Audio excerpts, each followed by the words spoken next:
The worst thing that can ever happen to anyone is to have a life that he will later feel regret at the end of the day. Is to, as you are growing older, you are living a life, you are feeling that you did not live a very fulfilled life. You did not live the life that you wanted to live. I think that's a disaster. I think that's a life I will not wish even on my enemy. Now there are some regrets that you start having. Mate, you okay? Yeah. There are some regrets that you start having, especially when you start getting old. Now I'm 35, and at this age, I can tell you for free that looking back, there are sometimes I feel regret. There are sometimes I feel that there are things that I was supposed to do. But you know what? Anytime you wake up, anytime you start is the best time, is the best approach. Now, one of those regrets that you start having is about your health. I could have taken care of my health better. When I first came to the UK, I made sure that I took my health very seriously. I was, even though I was working jobs that was taking most of my strength, jobs that was giving me some pains in my body, and I did not have time because after those jobs, I would be like sleeping and tired. So what I did about my health, in order for me to stay physically fit and continue to be well, is trekking. Is trekking. I started trekking a lot in this country because, see, one, I did not want to spend the money.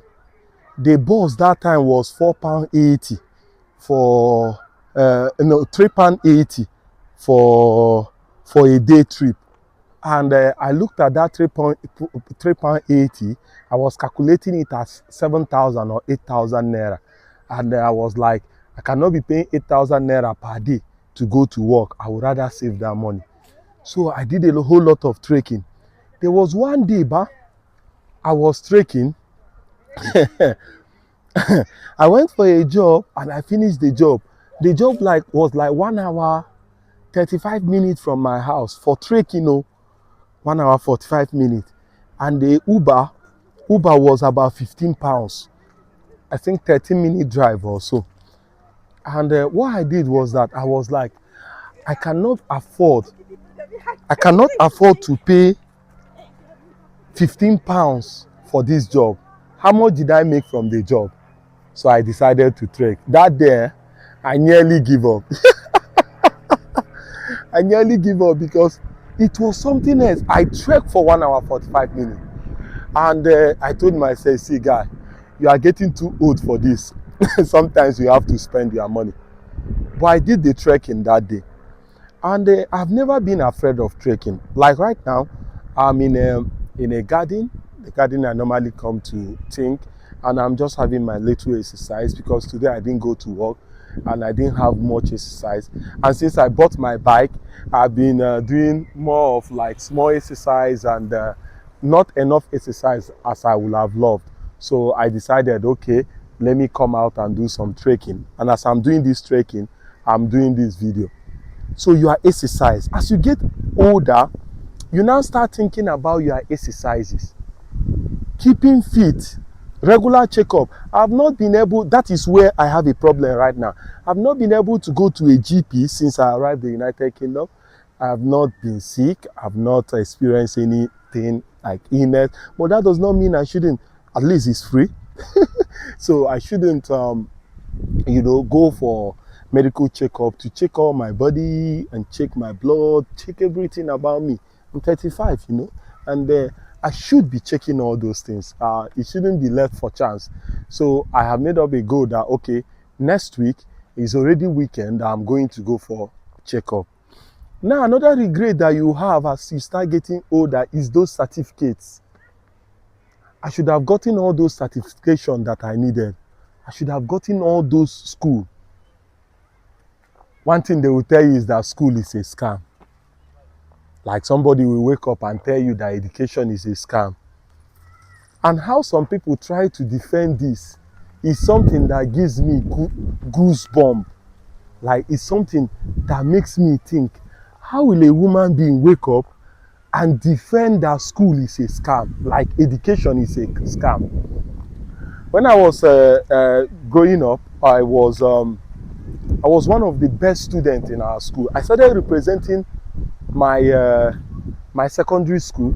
I represented my primary school in debate and mathematics competition, up to cowbell mathematics competition. Now, when I got to my secondary school, I also represented my secondary school in mathematics. My secondary school was a very popular school in Lafayette, government secondary school minor.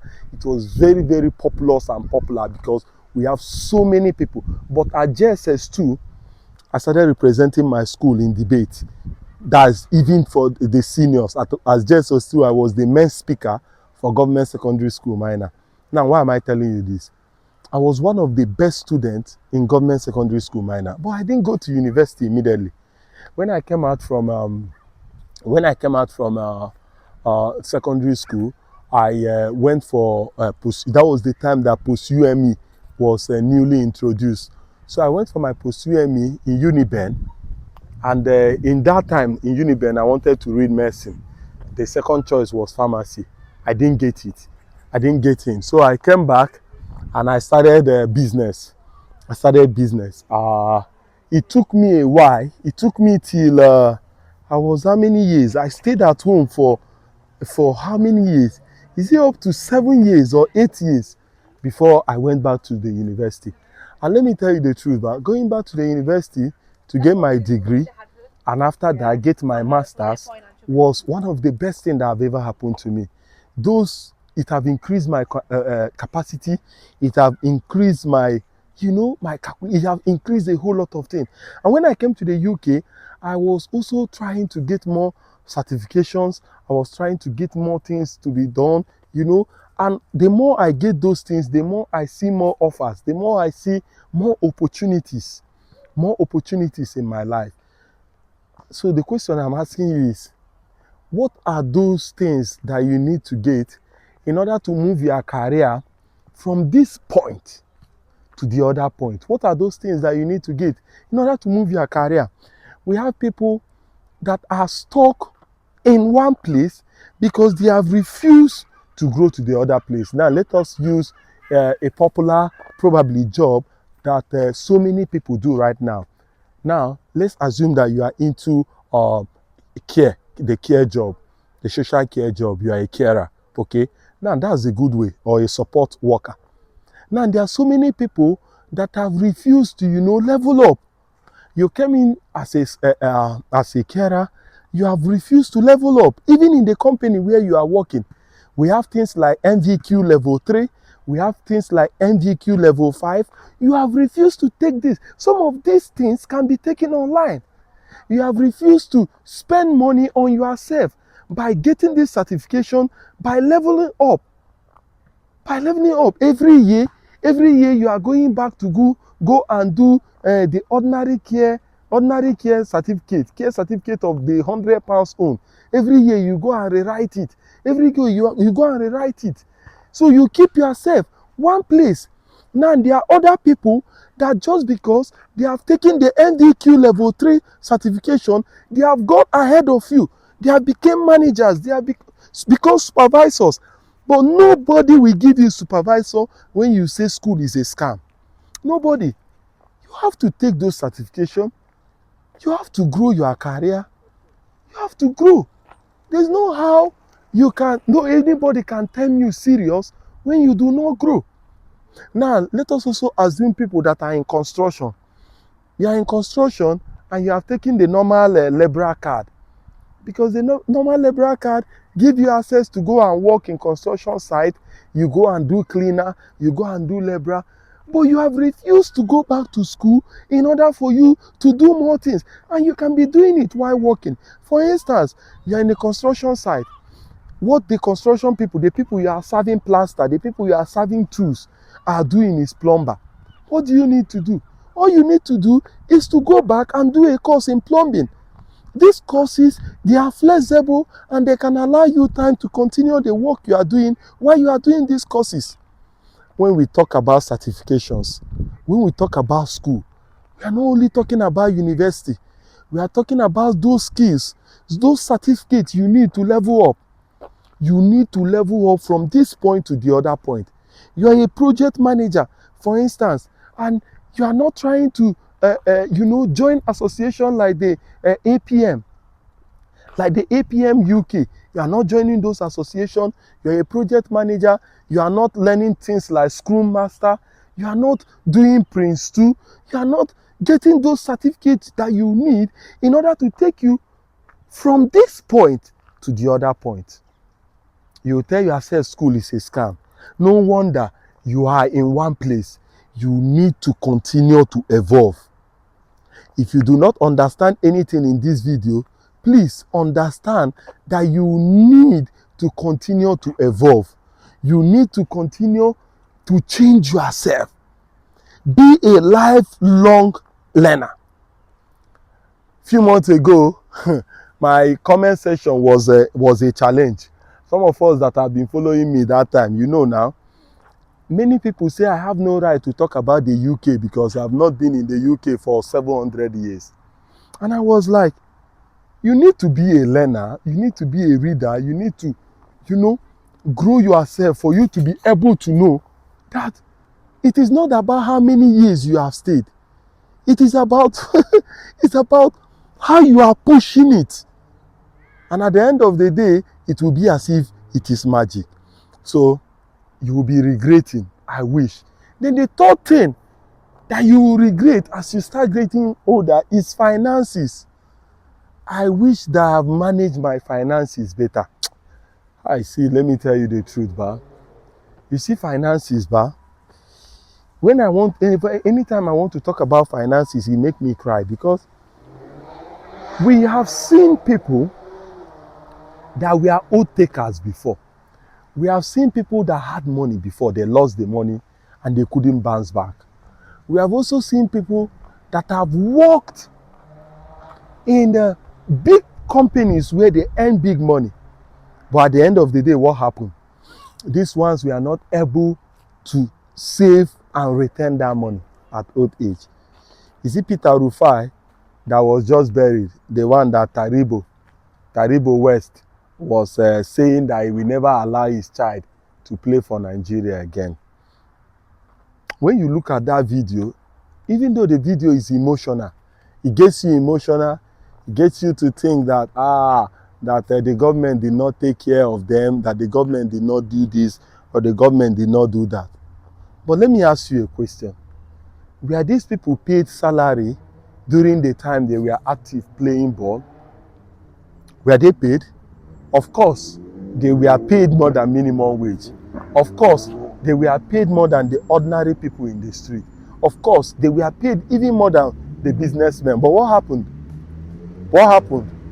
At old age, you see most of them begging for money in order for them to get treatment. At old age, you see most of them begging for money in order for them to, take care of themselves.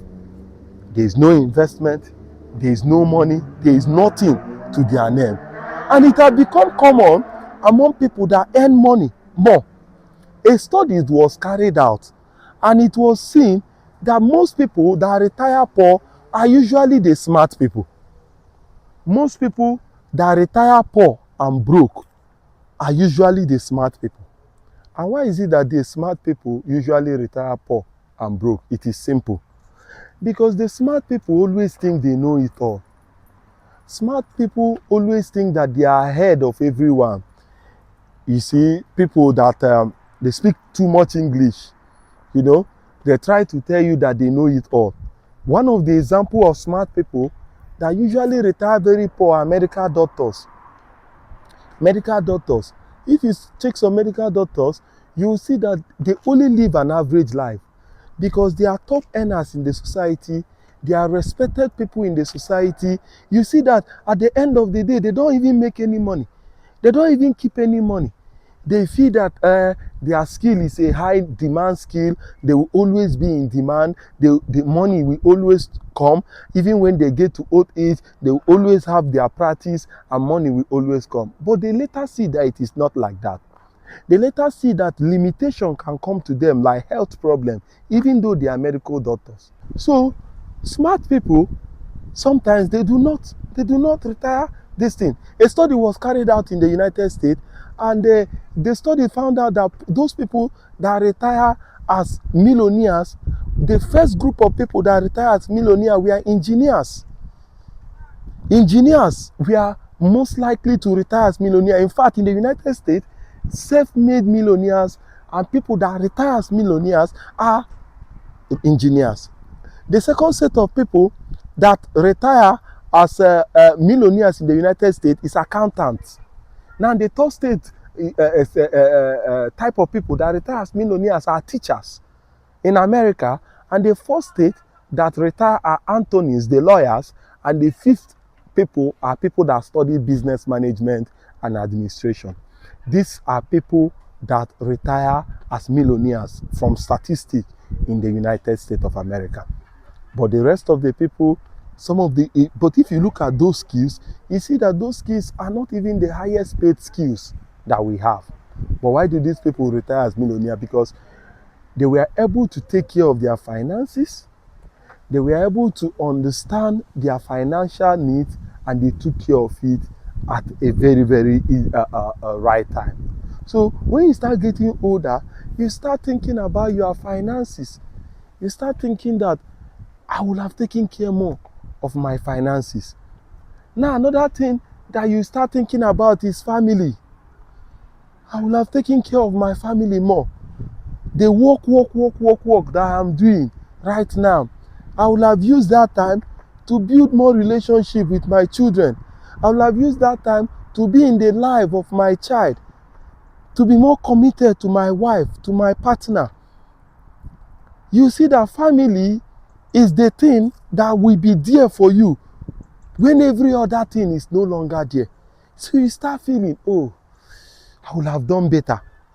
Look at, I feel disconnected from my children. I feel disconnected from my wife. I feel disconnected from my husband. Those are the things that really matters at the end of the day. Now, especially us that are living in the diaspora, what have abroad done to us? Abroad have done it in a way whereby we believe that it is only by working more shifts.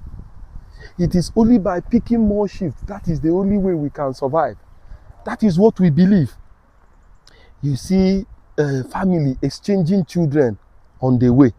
They exchange their child on the bus stop. This one will pick the child. Is working night shift. The other one is working day shift. Of course, it's a good thing. We must survive.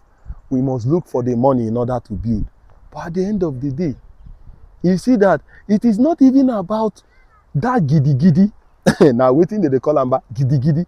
It is not about he who works so hard. Now, they always be the millionaire. I think most time it is about people that work more smart.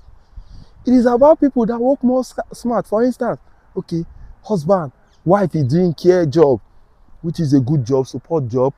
She works hard in a week. Husband, instead of husband to say, okay, I will now be doing, care job too, so that we'll be hustling for the shift and making the money. Husband decide to, build up himself and go for that thing he's doing. Probably, husband is a teacher in Nigeria or a lecturer in Nigeria. Husband decide to go to the lecturing job. They are becoming a teacher. The husband might upgrade himself and get a PGCE with QTS distance status in the UK and become a qualified teacher. He might start by becoming an assistant teacher, and from there he become a teacher. So that means he work in the afternoon. He has the same timetable with the children. So when he's going to school, he drop off the children in school and he does his teaching. After his teaching job, he is back with the children at home. They have the same timetable with the children. And then with time, he is now looking for role. How can I get more?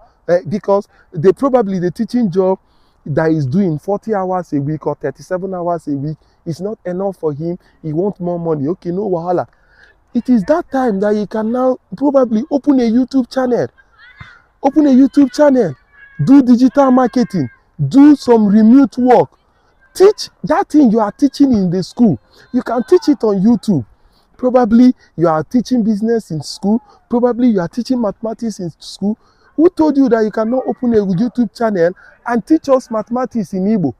Who told you cannot open a YouTube channel and teach us mathematics in Yoruba or in Efik? You will be surprised. Okay, I want you to do this exercise. After you finish watching this video, please go to YouTube and search how to boil water. How to boil water. You think that everybody knows how to boil water, but go and search how to boil water on YouTube. You will see how many million views that how to boil water have on YouTube. Just go and research how to boil water. You will see how many million views that how to boil water have on YouTube. YouTube that you are looking at is a university on its own. Your knowledge can be passed on there. When I started YouTube, you know, I was like, YouTube was not paying me now. I'm just dashing my knowledge for free. But no, I kept on persevering. I kept on doing it. I kept on doing it. And even when my channel is not reaching 100,000, this thing, I have a friend and a mentee that lives in SS here. She will always tell me that, sure boy, don't worry. This thing you are doing, you think people are not watching you, but don't worry now, sure boy. In 10 years' time, in 20 years' time, this is already a signature. This is already something you kept. It is already a knowledge that people will continue to watch forever. People will continue to come back to it and watch it. And it is true. Sometimes one of my videos that I've made like a year ago will just start trending. And I'll just start seeing views, people sharing it, and it's trending. I'm like, but I made this video a year ago, 2 years ago, and it's trending. It is trending because someone found value in that old archive and shared it to a cycle, and the cycle started sharing it around, and it started trending again. Sometimes people will reach out to me. The last time I did goat was in 6 years ago, but people still reach out to me today and say, that goat, I want you to buy goat and keep in your farm for you to train for me. I'm like, oh no, that was a long time ago. So what am I trying to say? What I'm trying to say is that you need those families. You need to look at those jobs. The two of you cannot just be doing this type of job and allow the society to train your children. You cannot allow the society to train your children. You think that it's because of the bill. Oh, the bill is too much. And we have to pay bill. We have to share bill. Who told you there are no other jobs? Look at the timetable of your children and you also get jobs that match it. You are a banker in Nigeria. While you are doing the low-hanging fruit job, you should also try to build your skills, get some certification so that you can go back to your banking work. Go back to your banking work. So those kind of things give you opportunity in order for you to be able to spend time with your family. It gives you opportunity for the family to be happy. Somebody is there that is holding on to the children. Don't go and be picking old jobs that you do not know. Don't go and start doing security job, trying to go and stand for 1,000 hours. 1,000 hours, you want to pack all the money, or start doing cleaning job that you are not even sure of the shift. You have to do this, you have to do this, you have to do that. Don't be scared. Don't be scared. The people that are here that are doing this job, they don't have two heads. They don't have two heads. Okay? So, guys, I love you all. The truth is I love you all. And I come here to share my stories here on YouTube. And I will look forward to looking at all these things that I'm sharing here, even at old age. God keeping me alive. And I will smile that I made the best decision. I made the best decision Because the more I share my experience, the more I learn how to continue to live my life. It have helped me a lot. And come on, guys, it have really helped me a lot. And I take my life very, very slow and easy. And most of the things are just being in place. Most of the things are now taking shape in my life. 1 year ago, I didn't know this will happen. 1 year ago, I thought I was a dead man. But look at me now. I will say, the Muslim people say, Alhamdulillah, Alhamdulillah, Alhamdulillah. Thank you very much, Jehovah. Thank you very much. I thank God every day for my life. I pray, I thank God every day for my life. I want you to also look at your life critically. Don't look at another person. Save yourself first. Look at your life critically. And how can you detox yourself? How can you, start making those smart moves? My name is Showboy. I have a community of farmers that are in my WhatsApp group. What we do there is that we look at opportunities where we can farm without having to be physically there. How we can, especially through storage. We have done storage of egusi, and we are almost concluding that. So the next thing we are doing right now is we are looking at for sesame seed, bene seed. I also sell catfish. I can supply you catfish anywhere in the world. So if you love catfish and dry catfish, my catfish is the best in the whole world. Yes, I'm very serious about that. I will refund you your money if you test me my catfish and it's not okay. It is the best you can ever test in the whole world. So a carton is 30,000 naira. We do delivery even to the UK, even to Canada, anywhere in the world you are. Just tell me and I'll send catfish to you. Will you come to my WhatsApp for us to talk? If yes, then take the number down. +234 70 53 21 6310. Let me repeat that again. +234 70 53 21 6310. So send me a WhatsApp message and we are gonna take it off from there. Until I come your way again, Showboy, and I'm signing out.